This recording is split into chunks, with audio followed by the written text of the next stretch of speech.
ایک درزی تھا اور اس درزی کے بارے میں مشہور تھا، بڑا چالاک بھی ہے اور جو بھی کپڑا سلوانے آیا اس کے کپڑے کو چوری کر لیتا ہے، اس کے کپڑے میں سے کوئی نہ کوئی حصہ کاٹ لیتا ہے۔ اب جناب ایک پولیس والا گیا اور جا کر کہا کہ میں پولیس والا ہوں اور بڑا ہوشیار ہوں، مجھے تمہارے بارے میں پتا چلا ہے تم کپڑے کو چوری کر لیتے ہو، خبردار جو میرے کپڑے کے ساتھ کچھ کیا۔ کہ جناب کمال ہو گیا، ایسا تو میں کچھ بھی نہیں کرتا، آپ سامنے بیٹھے آپ کے سامنے آپ کا کوٹ سیتا ہوں۔ تو کہا ٹھیک ہے، دیکھو کوئی گڑبڑ نہیں کرنا۔ کہا بالکل گڑبڑ نہیں کروں گا۔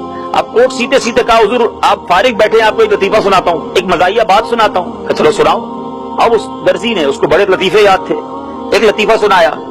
جیسے لطیفہ سنایا تو پولیس والا ہنستے ہنستے ہنستے لوٹ پوٹ ہو گیا۔ جیسے اس کا سر نیچے ہوا اس نے کوٹ کا ایک پیس کاٹ لیا، کپڑے کا ٹکڑا کاٹا اور سائڈ پہ رکھ لیا۔ تھوڑی دیر بعد پھر کہتا حضور اور سناؤ۔ کہا اور سناؤ۔ پھر سنایا، ہنستے ہنستے اس کا منہ نیچے ہوا، دوسرا ٹکڑا کاٹ لیا کپڑے کا۔ تھوڑی دیر بعد وہ اب پولیس والا کہتا ہے بھائی اور سناؤ۔ کہ حضور سنا تو دوں گا، کوٹ آپ کا چھوٹا ہو جائے گا۔ تو مولانا روم نے لکھا کہ یہ ہے شیطان، سمجھو کہ تمہیں باتوں میں لگا کر، تمہیں دنیا کے نظاروں میں گم کر کے، تھوڑا تھوڑا کر کے تمہارے اعمال، تمہاری نیکیاں، تمہارا ایمان برباد کرتا چلا جا رہا ہے اور تمہیں پتہ بھی نہیں چل رہا۔ یہ ایسا مکار ہے، one of the biggest enemy. ذرا سمجھیے مقابلہ کس سے، میرا اور آپ کا۔ اس وقت بھی وہ ہمیں دیکھ رہا ہے، ہم اسے نہیں دیکھ سکتے۔ مجھے اور آپ کو نیند آتی ہے، اس کو نیند نہیں آتی۔ میں اور آپ تھکتے ہیں، وہ تھکتا نہیں۔ وہ خون کی طرح جسم میں دوڑتا ہے، اتنا خطرناک اینیمی ہے، مگر فکر ہی نہیں ہے، ٹینشن ہی نہیں۔ اور اس کا ایم کیا ہے، الٹیمیٹ گول شیطان کا ہم سب سے ٹارگٹ کیا ہے؟ ہمارے پیسے تھوڑی چاہتا ہے، اس کی خواہش یہ ہے کہ ہمارا ایمان ہم سے چھین لے، اور یہ آخر وقت تک کوشش کرتا ہے۔ یہاں تک روایتوں کا مضمون ہے کہ بندے کا جب آخری وقت آتا ہے نا، ڈیفیکلٹ ترین وقت ہوتا ہے، زبان بھاری ہو جاتی ہے۔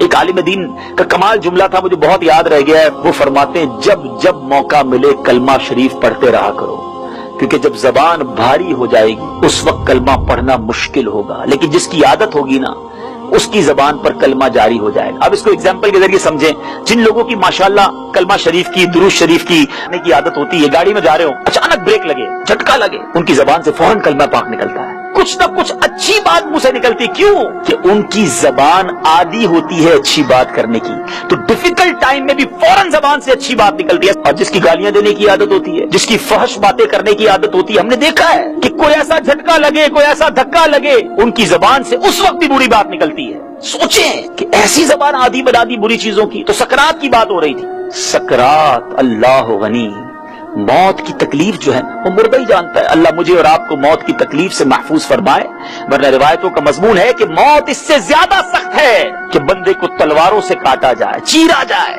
موت اس سے زیادہ سخت ہے کہ اسے ہانڈی میں ابالا جائے۔ اب ایسی حالت میں بھی مردود کیا کرے گا؟ بندے کے سامنے آ جائے گا اور کسی مرحوم کی شکل میں آئے گا، کسی کے باپ کا انتقال ہو گیا اس کی شکل میں آئے گا، والدہ کی شکل میں آئے گا، ماموں دادا دادی کی شکل میں آئے گا جس کا انتقال ہو گیا، اور آ کر کہے گا کہ بیٹا مرنے کے بعد ہمیں پتا چلا کہ اسلام صحیح مذہب نہیں ہے، تو اسلام سے پھر جا۔ معاذ اللہ، جس کا ایمان کمزور رہا، جو شیطان کی باتیں زندگی میں بھی مانتا رہا، ڈر ہے کہ آخری وقت اس کی بات مان کر اپنا ایمان کھو دے گا۔ یہاں شیطان نے اپنے چیلے چپاٹے چھوڑے ہوئے ہیں۔ عجیب سما ہے، آپ کو گھر بنانا ہو کس سے بناتے ہیں؟ بلڈر سے بناتے ہیں یا موچی سے بناتے ہیں؟ بلڈر سے بناتے ہیں نا۔ آپ کو دوائی لینی ہو تو ڈاکٹر کے پاس جاتے ہیں یا دودھ والے کے پاس جاتے ہیں؟ ڈاکٹر کے پاس جاتے ہیں۔ اچھا جناب گاڑی خراب ہو جائے تو آپ سوچے چلو یار آج گاڑی خراب ہوئی ہے، میکینک کے بجائے میں ایسا کرتا ہوں مسجد کے امام صاحب کے پاس چلا جاتا ہوں۔ آپ کہیے امام صاحب دعا تو کر دیں گے، گاڑی میکینک نہیں بنانی ہے۔ تو جس چیز کی ضرورت ہے آپ اس چیز کے ایکسپرٹ کے پاس جاتے ہیں، مگر وبال یہ ہے کہ اسلام سیکھنے کے لیے لوگ ہر کسی کے پاس چلے جاتے ہیں جس کو نہ دین کا پتہ ہے، نہ علم دین حاصل ہے، نہ وہ کسی جگہ پر علم اس نے پڑھا ہے۔ ہر شخص اپنا اسلام بیان کر رہا ہے اور لوگ اس کی سن بھی لیتے ہیں اور پھر کنفیوز بھی ہو جاتے ہیں۔ یہی تو شیطان کی چال ہے نا، کہ ایسے چور ہیں اسلامی لبادے میں آئیں گے، اپنے آپ کو اسلامک اسکالر کہیں گے، اور تمہیں ایسی بات بتا کر چلے جائیں گے کہ تمہیں اللہ سے ہی دور کر دیں گے، اور تمہیں ایسی بات بتا کر چلے جائیں گے کہ تمہیں اللہ سے ہی دور کر دیں گے۔ خدارا جاگتے رہیے، اپنے ایمان کی، اپنے اعمال کی، اپنے عقیدے کی حفاظت ہم نے کرنی ہے۔ اس ویڈیو کو شیئر ضرور کریں، ہو سکتا ہے آپ کے ایک شیئر سے یہ بات کسی کے دل میں اتر جائے۔